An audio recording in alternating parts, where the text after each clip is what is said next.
The audio in this video is going to sound a little different, a little worse, because my condenser microphone decided to crap out on me today. I will get a new one. Anyway, no hook, no witty or crude postmodern skit, no bullshit, everything everywhere all at once. It's winning over both critics and audiences. It's the highest rated film on Letterboxd right now.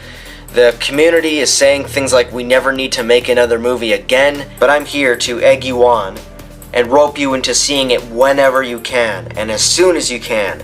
It's imperative that you do this. Maybe it won't be for you, or you suspect that it won't, but give it a chance. I am taken aback. I am fucking speechless. I didn't think a film like this was possible. I've been so cynical that I didn't believe that, like, any filmmakers would give enough of a shit to create something as ambitious as this. And I was proven wrong when I sat down and watched this film. So what is this movie? What's the score with this everything, everywhere, all at once, everywhere at the end of time, color out of space, War of the Planet of the Apes shenanigans? So it's a film from the self-titled Daniels, aka Daniel Kwan and Daniel Scheinert, the directors of Swiss Army Man. And notably, Daniel Scheinert directed the underrated comedy The Death of Dick Long by himself as well. Swiss Army Man was a cute, chuckle-worthy, and small-scaled movie about Daniel Radcliffe's dead farting corpse that can be harnessed for traversal and water supply and such. The main shtick that the Daniels have developed is tackling complex themes beneath an exterior of lowbrow humor. That's an awesome juxtaposition, and it's a hard one to pull off without turning into the worst of Rick and Morty or Deadpool. It's an appreciation of the greater picture of the universe and mankind, clashed with an appreciation for simple-minded but undeniably amusing things like flatulence or boners, the low fruit and the high fruit shaking hands. Swiss Army Man was but an atom of what this film accomplishes. The movie begins as a quirky, simple dramedy about a family of Chinese immigrants who run a laundromat establishment. Evelyn, played by Michelle Yeoh, who you may know from Crouching Tiger, Hidden Dragon, Memoirs of a Geisha, Crazy Rich Asians, and Shang-Chi. She cannot bring herself to accept that her daughter is a lesbian by virtue of the grandfather of the family disapproving of gay beaux. Waymond, Evelyn's husband, who's played by, surprise, surprise, Short Round from Indiana Jones 2 and Data from the Goonies, Mr. Ke Huy Quan. You can tell it's him mostly by how little his voice has changed. I walked in the room, and there was Steven Spielberg, George Lucas, and Harrison Ford. Wow. And we spent an entire afternoon together, and 3 weeks later, I was on a flight to Sri Lanka, and it was the best adventures of my life. You know what? Her mother is American. You're American? You live in the United States? I'm American too. Did you see the movie Goonies? Did you like it? Yeah. He hasn't been in a film for decades, and he decided to make a comeback for this one, which makes perfect sense. His character Waymond is negotiating divorce with Evelyn, so the tension is stacking up. And then they have the IRS pouncing on them because they aren't finished with their taxes. Tax evading scum! That's when it completely shifts gears and flips the table with a swelling might of multiversal chaos. And it's fucking hilarious and super thrilling. Let me just say, this multiverse thing happening with Marvel right now, with Doctor Strange, and just pack it all up.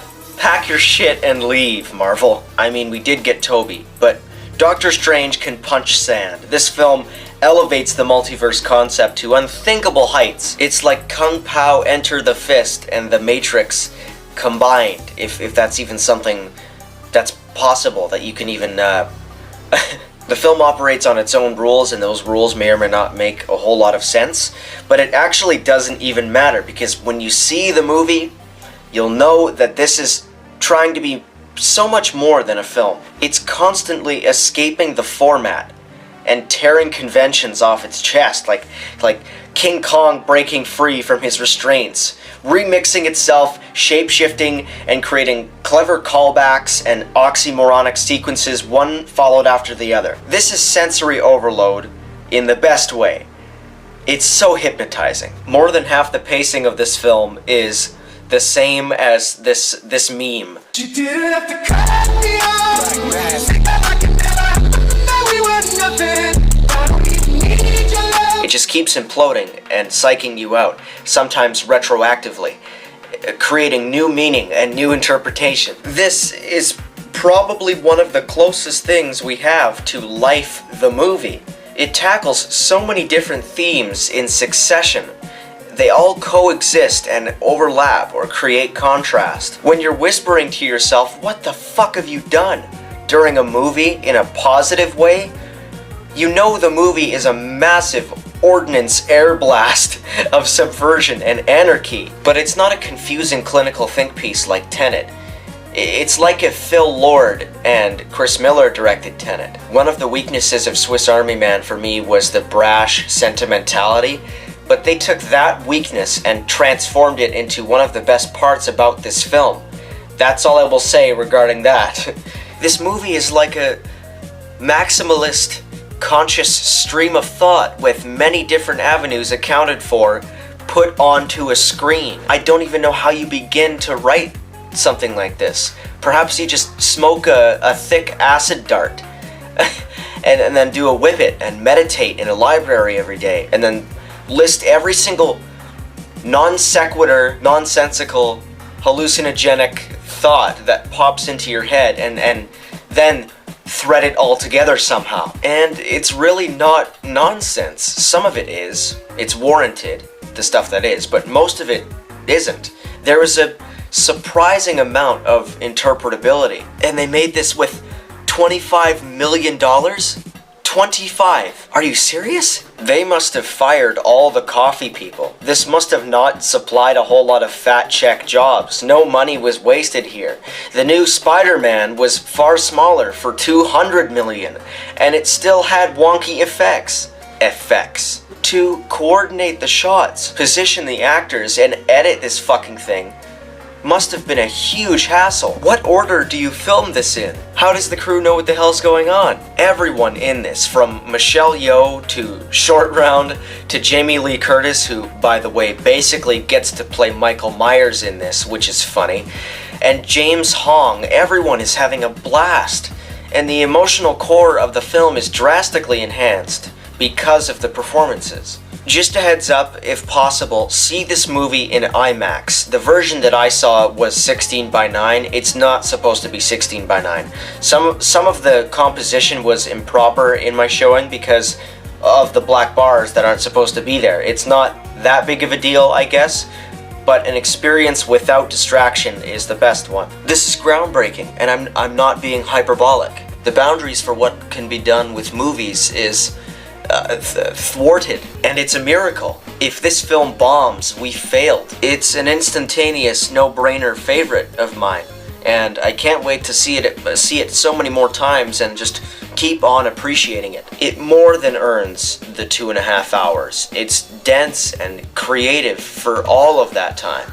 I don't think it would be unfair to classify this as the start of a new era of filmmaking. A film with similar subject matter came out before this. It's called Turning Red. I have no doubt in my mind you've heard of it or seen it. I wasn't into Turning Red very much. I gave it a 4 out of 10, which makes me a contrarian piece of shit. But a lot of why I wasn't digging it was due to its tired and stereotypical Asian Canadian strict helicopter parenting thing. You can read many reviews from actual Asian people who express the exact same sentiment, so don't try and pull that "it's not your place to discuss these issues" crap, alright? I'm not speaking over anybody, and it's totally cool also if you liked it. I just felt a severe lack of nuance in the portrayal of generational trauma or pig-headed tradition in Turning Red. It needs to be said, stop turning ethnic minorities into animals incessantly in animated films. It's boring, it's menial, and it's also getting straight up disrespectful.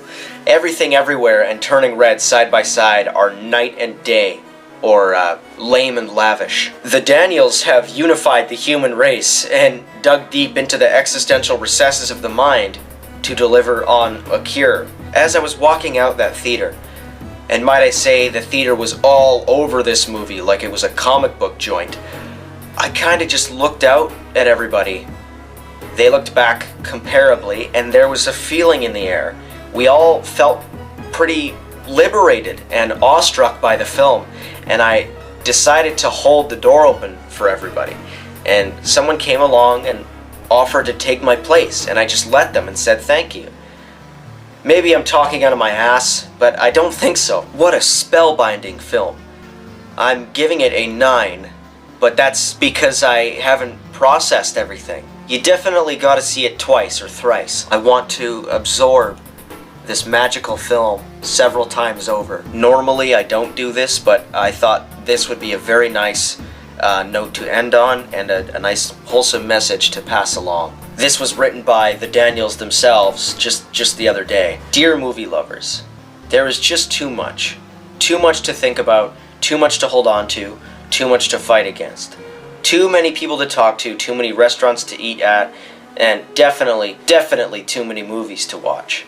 At the end of 2016, when we started to write Everything Everywhere All at Once, we were already feeling the too muchness of it all. We asked ourselves, why add to the noise? In a world where everything and everyone is clawing for our attention, where billion-dollar corporations see every single minute of our lives as potential real estate to be bought up and sold off for profit, asking anyone for 2 hours of their time to watch one of our films felt like asking for, well, too much. We realized if we were going to make a film and ask an audience to give us that precious time, the only responsible thing to do in return was to blow their minds and change their lives forever. Or at the very least, we were going to attempt that. Movies can change lives. Though the cynical parts of our hardened hearts often come close to forgetting this fact, it is why we became filmmakers in the first place. Films changed our lives.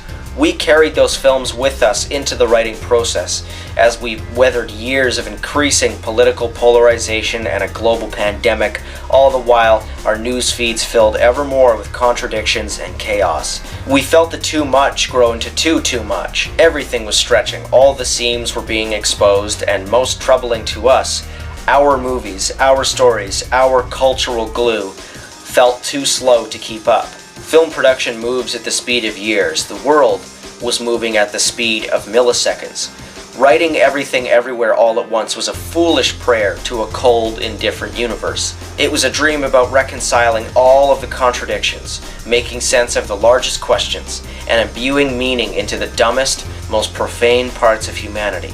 We wanted to stretch ourselves in every direction to bridge the generational gap that often crumbles into generational trauma. It was an attempt to create the narrative equivalent of the theory of everything, a big data approach to myth-making, a post-genre deconstruction of traditional narrative, a maximalist's manifesto for surviving in the noise of modern life.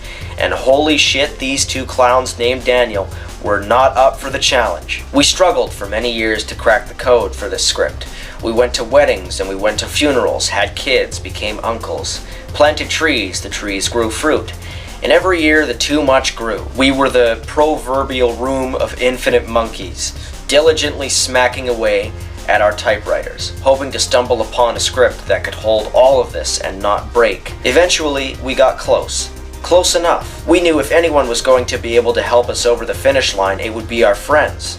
It was time to bring in our crew. If our script was a prayer, then our movie was a miracle, and the hands doing God's work belonged to the film crew / family we had slowly collected over the course of our decade-long careers as directors. Though our script would have made most industry veterans laugh in our faces, we had faith that our film family was ready to handle the task of creating a film that tried to touch infinity, but with the budget of a rom-com. With only 40 days of principal photography, we were trying to make 7 or 8 movies all at the same time.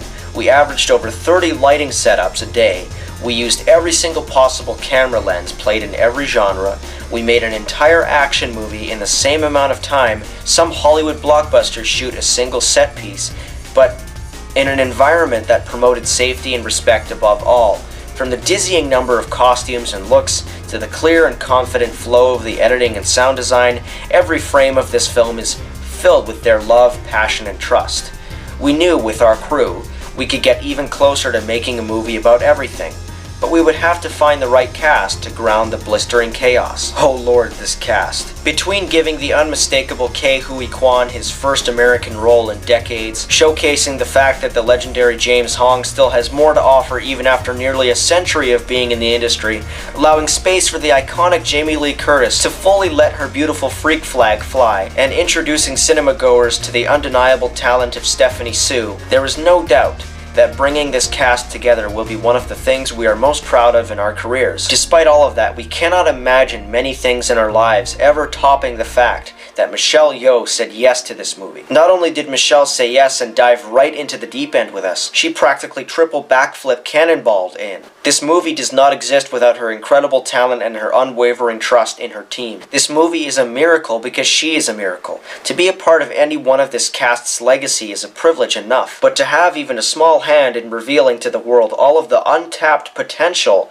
of these Asian actors who have been waiting their whole careers for roles that demanded this much range and this much heart is truly soul-bending. So now, after many years of miracles piling onto miracles, the movie is coming out in theaters everywhere. Working on this film has been one of the most beautiful and fulfilling experiences of our lives. We hope many of you see yourselves in the characters. We hope you laugh, cry, and throw your hands up and enjoy the ride in a theater full of strangers. We hope it gives you the beginnings of a vocabulary for better understanding the too much and how to exist in it. But most of all, we hope after you watch it, even if you agree we didn't quite reach our goal of including everything, that at least you feel included in this giant, messy group hug of a film. From these two Daniels, the cast, and our entire crew, thank you for giving us 2 hours of your attention. We tried our best not to waste it. Daniel Kwan and Scheinert.